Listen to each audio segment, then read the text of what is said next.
P के study material channel में आपका स्वागत है। हमने साइंस का एक टॉपिक लिया है रासायनिक अभिक्रियाएं एवं समीकरण, जो class 10th science NCERT Hindi इनमें इसमें से ये बुक टॉपिक लिया है रासायनिक अभिक्रियाएं एवं समीकरण। रासायनिक अभिक्रियाओं के बारे में पढ़ेंगे और उस समीकरण कैसे बनाते हैं, समीकरण को संतुलन कैसे करना है, ये सारा इस टॉपिक के अंदर है। अपने दैनिक जीवन के अंदर निम्नलिखित परिस्थितियों पर ध्यान दिया गया होगा और विचार कीजिए। जैसे गर्मियों में कमरे के ताप पर दूध को खुला छोड़ दिया जाता है तो क्या होगा? लोहे का तवा, तसला या कील को आर्द्र वायुमंडल में खुला छोड़ दिया जाता है।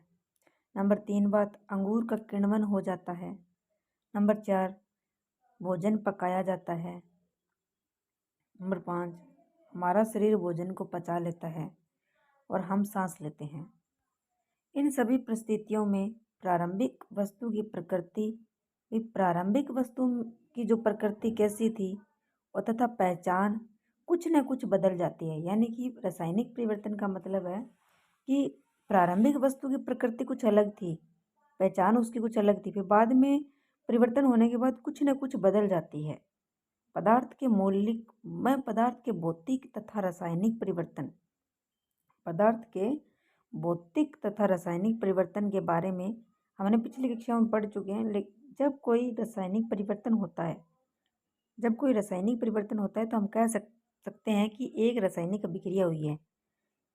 हम सोच रहे होंगे कि रासायनिक अभिक्रिया का वास्तविक अर्थ क्या है, हम कैसे जान सकते हैं कि रासायनिक अभिक्रिया हुई है। इन सभी प्रश्नों के लिए हम क्रियाकलाप करते हैं कुछ। जैसे ये क्रियाकलाप दिया हुआ है 1.1, इसमें मैग्नीशियम रिबन का वायु में दहन कर मैग्नीशियम ऑक्साइड को वॉच ग्लास में इकट्ठा करना। ये मैग्नीशियम रिबन है, इसे चिमटे से पकड़ा हुआ है और इसके लिए इस क्रियाकलाप को करने के लिए सुरक्षा के लिए छात्र आंखों पर चश्मा पहन ले तो उचित होगा। लगभग 2 सेंटीमीटर लंबा मैग्नीशियम रिबन को रेगमाल से रगड़कर साफ कर लीजिए। फिर इसे चिमटे से पकड़कर सेपरेट लेप या बर्नर से इसका दहन करना है। इससे बनी राख को वॉच ग्लास में इकट्ठा कर लीजिए, जो कि चित्र में दिखाया गया है। मैग्नीशियम रिबन का दहन करते समय इससे अपनी आंखों से यथासंभव दूर रखिए। इसे आंखों से दूर रखना है। ये चित्र 1.1 में दिखा दिया। इसमें क्या है, आपने देखा चमकदार श्वेत लोह के साथ मैग्नीशियम रिबन का दहन होता है और यह श्वेत चूर्ण में परिवर्तन हो जाता है। यह मैग्नीशियम ऑक्साइड का चूर्ण है, क्योंकि इसमें ऑक्सीजन के साथ किया गया मैग्नीशियम ऑक्साइड का चूर्ण है। वायु में उपस्थित ऑक्सीजन और मैग्नीशियम के बीच होने वाली अभिक्रिया के कारण यह बनता है। क्रियाकलाप 1.2 के अंदर बताया कि एक परख नली में लेड का मतलब है शीशा, नाइट्रेट का घोल लीजिए। इसमें पोटेशियम आयोडाइड का घोल मिला दीजिए। अब 2 तत्व मिला दिए। इसमें क्या बना? इससे सल्फ्यूरिक अम्ल, दानेदार जस्ता। जैसे ये कांच की नली यानी क्या हो गया? कांच की नली, एक शीशा, इसमें नाइट्रेट का घोल है, इसमें पोटेशियम आयोडाइड का घोल मिला दिया तो इससे क्या बन गया? सल्फ्यूरिक अम्ल, दानेदार जस्ता। तनु सल्फ्यूरिक अम्ल, दानेदार जस्ता। 1.3 में बोला है कि एक सक्वाकार फ्लास्क या परखनली में कुछ दानेदार जिंक लीजिए। इसमें तनु हाइड्रोक्लोरिक अम्ल या सल्फ्यूरिक अम्ल मिला दीजिए। अम्ल का इस्तेमाल सावधानी से कीजिए। क्या जस्ते के दाने के आसपास कुछ होता दिखाई दे रहा है? सक्वाकार फ्लास्क में परखनली स्पर्श कीजिए। क्या इससे तापमान में कोई परिवर्तन हुआ है? ये सब क्रियाकलाप हैं, इससे कुछ ना कुछ परिवर्तन होगा। तीनों क्रियाकलाप से हम कह सकते हैं कि हम निर्धारित कर सकते हैं कि रासायनिक अभिक्रिया हुई है। अवस्था में परिवर्तन हो सकता है, किसी एक पदार्थ था उसे अन्य पदार्थ में बदल दिया। अवस्था का मतलब द्रव, ठोस, गैस। अवस्था में परिवर्तन देखने को मिल सकता है। रंग में परिवर्तन हो सकता है, रंग में, गैस का निकास होना, उत्सर्जन होना, गैस का निकलना, तापमान में परिवर्तन। यदि हमने आसपास में हो रहे जो परिवर्तन को देखें तो हमारे चारों ओर विविध प्रकार की रासायनिक अभिक्रिया हो रही है। अगर हम हमारे आसपास के परिवर्तन को देखें तो कुछ ना कुछ रासायनिक अभिक्रिया हो रही है। इस अध्याय में हमने रासायनिक अभिक्रिया, उनके प्रतीकात्मक निरूपण का अध्ययन करेंगे। रासायनिक जो समीकरण है, और रासायनिक समीकरण पर चर्चा करते हैं। रासायनिक समीकरण में क्या है, दो तत्व, दो अभिकारक से मिलकर एक अन्य उत्पाद बन जाएगा। इसमें क्या है, जब ऑक्सीजन की उपस्थिति में मैग्नीशियम रिबन का दहन होता है तब यह मैग्नीशियम ऑक्साइड में परिवर्तित हो जाता है। यह मैग्नीशियम ऑक्साइड में परिवर्तित हो जाता है। वाक्य के रूप में किसी रासायनिक अभिक्रिया का विवरण होता है, बहुत लंबा होता है। इसे संक्षिप्त रूप में लिखा जा सकता है। इसे शब्द समीकरण में सरलतम विधि है रूप में लिखना।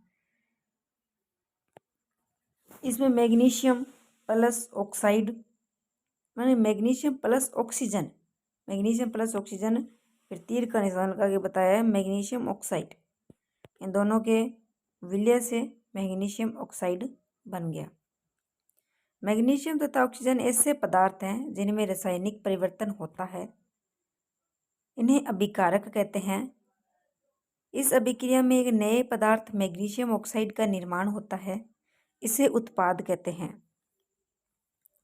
शब्द समीकरण में अभिकारकों के उत्पाद में परिवर्तन को उनके मध्य एक तीर का निशान लगाकर दर्शाया जाता है। ये देखिए, ये तीर का निशान लगा के दर्शाया है। अभिकारकों के बीच योग यानी प्लस का चिन्ह लगाकर उन्हें बाईं ओर लिखा जाता है, बाईं ओर, लेफ्ट की ओर, और उत्पादों के बीच में योग जिनके चिन्ह लगाया जाता है और दाईं ओर लिखा जाता है। तीर का सिरा उत्पाद की ओर होता है। यह समीकरण लिखने का तरीका है। इस समीकरण को लिखते कैसे हैं। फिर रासायनिक समीकरण का लिखना। इसे अब रासायनिक समीकरण में लिखा है Mg प्लस O2 के तीर का निशान लगाया है MgO। शब्दों की जगह रासायनिक सूत्र का उपयोग करके रासायनिक समीकरण को अधिक संक्षिप्त या उपयोगी बनाया जा सकता है। रासायनिक समीकरण किसी रासायनिक अभिक्रिया को दर्शाता है। यदि आप मैग्नीशियम और ऑक्सीजन तथा मैग्नीशियम ऑक्साइड को सूत्रों का स्मरण करें तो इस तरह के लिखा जाएगा, मैग्नीशियम को Mg से, ऑक्सीजन को O2 से और मैग्नीशियम ऑक्साइड को MgO से। ये सूत्र हैं इनके, और इसे समीकरण के रूप में दर्शाया गया है। यह समीकरण दाईं ओर और बाईं ओर दोनों तरफ से उनका द्रव्यमान, परमाणुओं की संख्या, तत्वों के परमाणुओं की संख्या समान है तो वो संतुलित है। यदि नहीं है तो वो समीकरण असंतुलित है। इस समीकरण में देखिए, इस समीकरण में Mg परमाणुओं का मान 1 है, इधर भी 1 है, इधर O2 है और O का ऑक्सीजन का मान 2 है, इधर O का मान, ऑक्सीजन का मान दिया वो 1 ही है। तो इनमें परमाणुओं की संख्या समान नहीं है, बराबर नहीं है, द्रव्यमान बराबर नहीं है। तो ये समीकरण है वो कंकाली रासायनिक समीकरण कहलाता है। इसीलिए मैग्नीशियम के वायु में जलने का जो कंकाली समीकरण है। संतुलित रासायनिक समीकरण का महत्व। भाई संतुलित जो रासायनिक समीकरण है उसका क्या महत्व है। आपको द्रव्यमान के संरक्षण का नियम स्मरण होगा। द्रव्यमान है, द्रव्यमान के संरक्षण का नियम स्मरण होगा जो हमने 9वीं कक्षा में दिया हुआ है।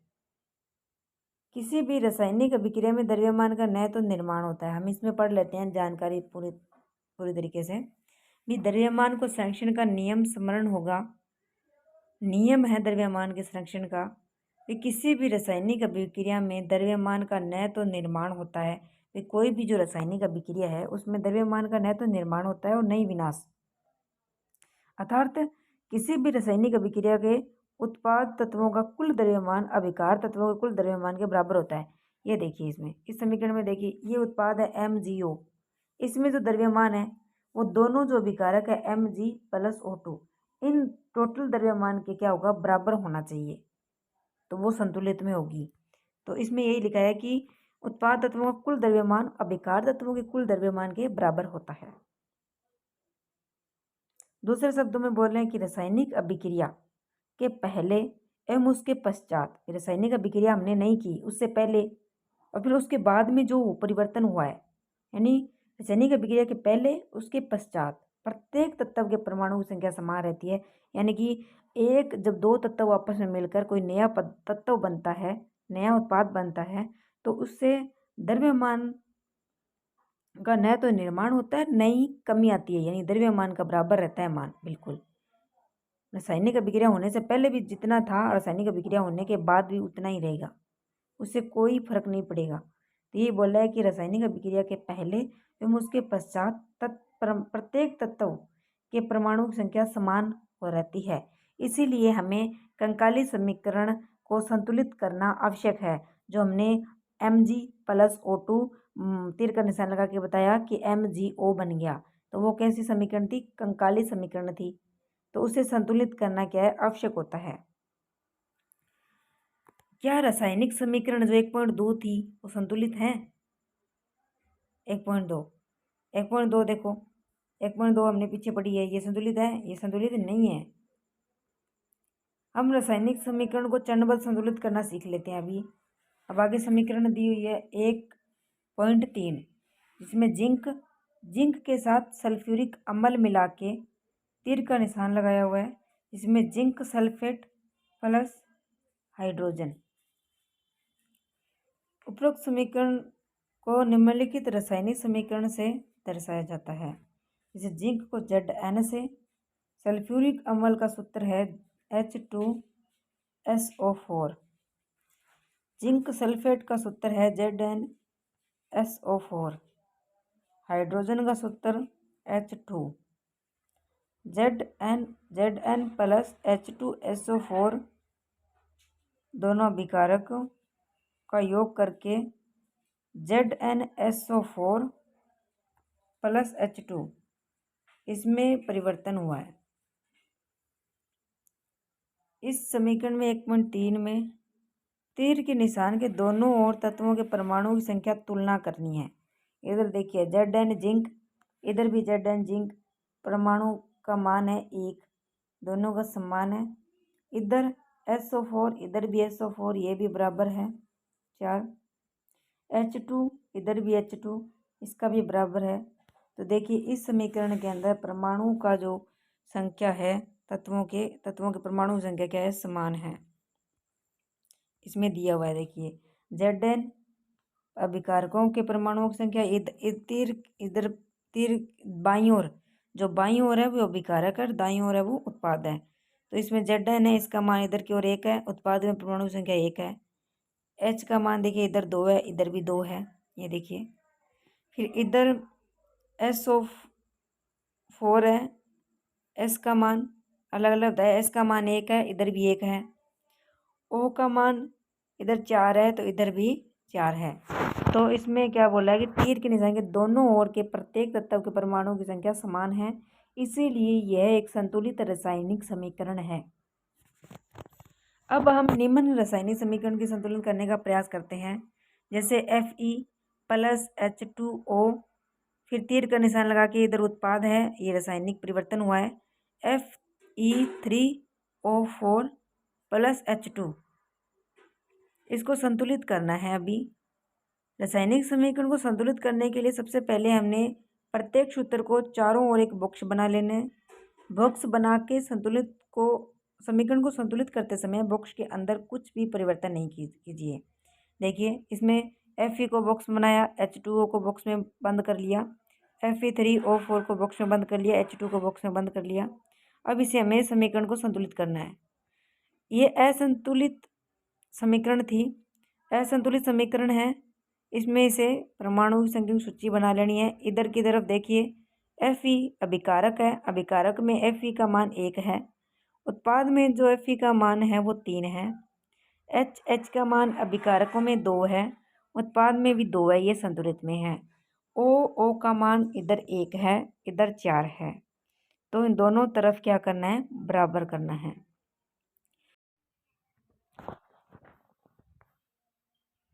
इसे क्या करना है, संतुलित करना है।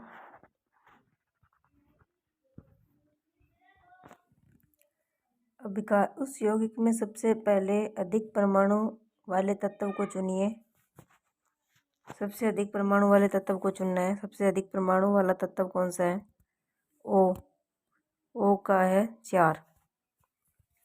इसमें क्या करना है कि इस आधार पर Fe3O4, Fe का सबसे अधिक परमाणु है 3 और O का है 4। बाकी तो समान ही है, हाइड्रोजन का समान है 2 एंड Fe और O इनको संतुलित करना है। इसके लिए ऑक्सीजन को के 4 परमाणु है, जबकि बाईं ओर क्या है, केवल एक ही परमाणु है। ऑक्सीजन का बाईं ओर केवल एक है, दाईं ओर 4 है। हमें बराबर करने के लिए इधर 1 है तो उसे 4 बनाने के लिए 4 से गुणा करना है, तो 4 एकम 4।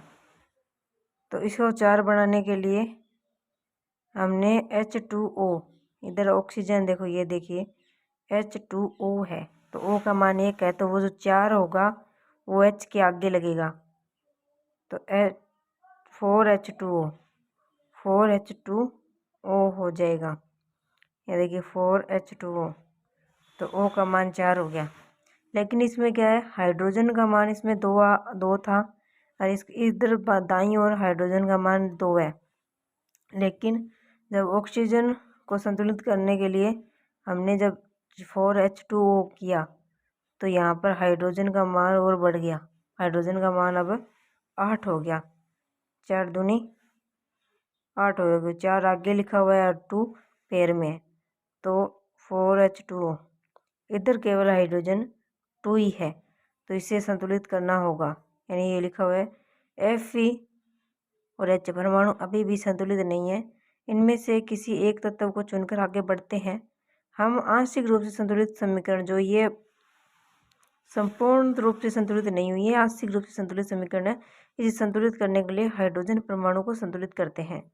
हाइड्रोजन परमाणु को बराबर करने के लिए दाईं ओर हाइड्रोजन अणु की संख्या 4 कर देते हैं। इसमें क्या करेंगे, इधर 4 है, 4H2O। जब 4H2O है तो इसका मतलब इसमें हाइड्रोजन कितना है, 8 है। इस साइड कितना है, 2 ही है, तो क्या हो जाएगा, 4 दूनी 8। तो इधर 8 बनाने के लिए 4 करना पड़ेगा, 4H2। इधर 8 है, इधर भी 4H2 करना होगा, इस साइड भी 4H2 कर दिया। अब समीकरण को आगे करने के लिए संतुलित Fe को संतुलित करना है। इधर Fe का मान 1 है बाईं ओर और दाईं ओर Fe का मान परमाणु मान 3 है। इसे बराबर करने के लिए इधर 1 × 3 यानी 3 लगा देंगे, तो 3Fe प्लस 4H2O, फिर उत्पाद है Fe3O4 प्लस 4H2। ये समीकरण संतुलित हो चुकी है। चारों तरफ देखिए, इधर देखिए Fe का मान 3 परमाणु का भार, इधर Fe का भी भार 3 है। फिर H2 4 दूनी 8, इधर भी 4 दूनी 8 है। O का मान इधर 4 है, इधर भी 4 है। दोनों ओर तत्वों परमाणु संख्या बराबर है। यह समीकरण अब संतुलित है। रासायनिक समीकरणों को संतुलित करने की इस विधि को हिट एंड ट्रायल विधि कहते हैं। हिट एंड ट्रायल विधि कहते हैं क्योंकि सबसे छोटी परमाणु संख्या के गुणांक का उपयोग करके समीकरण को संतुलित करने का प्रयत्न करते हैं। फिर 7 नंबर चरण है भौतिक अवस्थाओं के संकेत लिखना। ये भौतिक अवस्थाओं के संकेत लिखने हैं कि ऊपर लिखी गई संतुलित समीकरण है, उसकी सावधानी से जांच करनी है। क्या समीकरण अभिकारक और उत्पादों की भौतिक अवस्था के बारे में ज्ञान होता है। इस समीकरण में उनकी भौतिक अवस्थाओं की कोई जानकारी नहीं है। रासायनिक समीकरण को अधिक सूचनापूर्ण बनाने के लिए अभिकारक तथा उत्पाद के रासायनिक सूत्र के साथ उसकी भौतिक अवस्था भी दर्शाई जाती है। अभिकारकों तथा उत्पाद के गैस यानी भौतिक अवस्था, अभिकारक तथा जो उत्पाद है उनके गैस, द्रव, जलीय तथा ठोस अवस्थाओं को क्रमशः फिर फर्स्ट AgS के रूप में दर्शाया जाता है। अभिकारित उत्पाद को जल में घोल के रूप में उपस्थित होते हैं तो हमें Ag लिखना है। गैस में हो तो G लिखना है और द्रव में है तो I लिखना है। ठोस में हो तो S लिखना है। ये समीकरण 1.9 दी हुई है। 3FeS, क्योंकि Fe क्या है, Fe ठोस है, Fe हम लोहे को कहते हैं, आयरन, ये क्या है, ठोस, तो ऐसे लिखा है। 4H2O ये क्या है, जल नहीं, गैस। 4H2O हाइड्रोजन गैस है, तो गैस के लिए G लिखा है।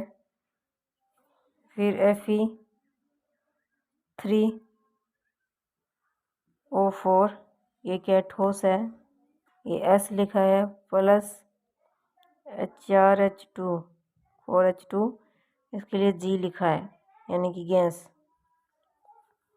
इसमें क्या करना है, H2O के साथ G चिन्ह का प्रयोग किया जाता गया है।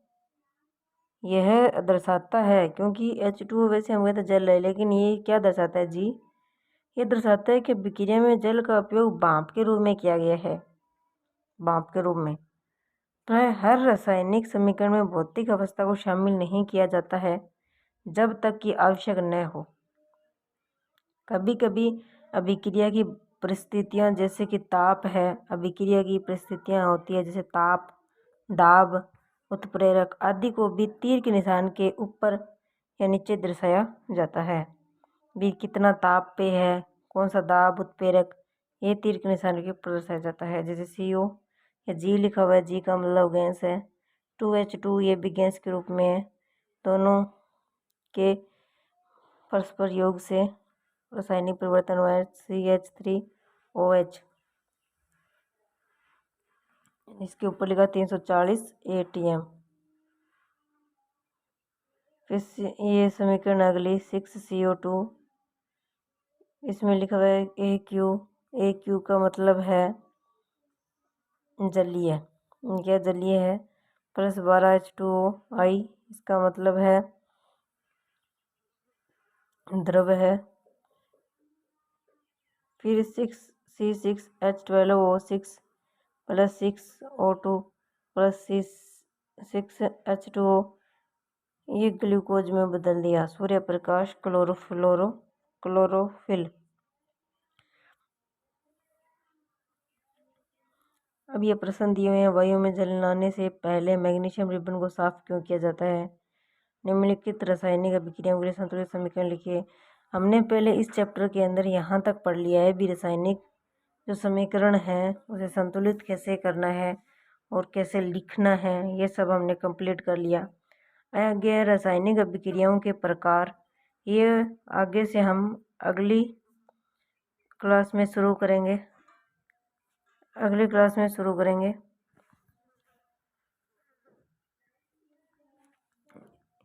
ये सब हम अगली क्लास में शुरू करेंगे। यहाँ तक कंप्लीट कर लिए। Thank you.